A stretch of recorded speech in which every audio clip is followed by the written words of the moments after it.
It is indeed, and it's very worrying. And we've seen a significant uptick in the number of abuse incidents. Really, there are three main categories. One is people refusing to comply with the instructions of the crew. The second is actually verbal abuse from passengers, and the third is intoxication. And unfortunately, they're all on the uptrend, and particularly with non-compliance, it seems to be around electronic cigarettes. And I think people don't realize that these are a hazard. They're not allowed in the cabin or indeed the toilets, and people are just ignoring crew, and that can't carry on. We have to have a zero tolerance approach to all of this stuff because safety has to be paramount. So we've been training crew into how to de-escalate these situations more effectively. We've been working a lot with other partners in the value chain, airports, ground handlers, duty-frees, bars, restaurants, to try and diffuse the whole situation. And we've also been doing joint promotional campaigns to try and make passengers aware of this issue.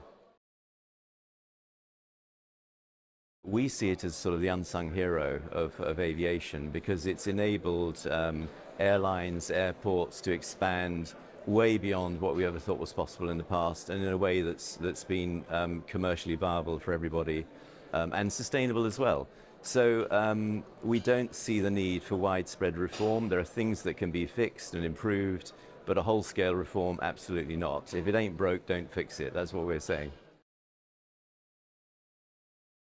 We definitely need to reform EU 261. Revisions and reforms were proposed around 8 years ago, I think it was, and they were just pushed off to one side and tabled. It's not fit for purpose, so it definitely needs reform. But in general terms, one of the problems with EU 261 and with other forms of penalty and compensation, they only fix on the airline compensating the passenger.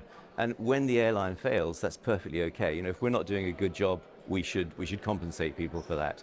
But if that failure is caused by air traffic control, if it's caused by strikes, if it's caused by an airport that hasn't got enough staff to actually meet the capacity that it's declared, those people should be paying and compensating the passengers, not airlines.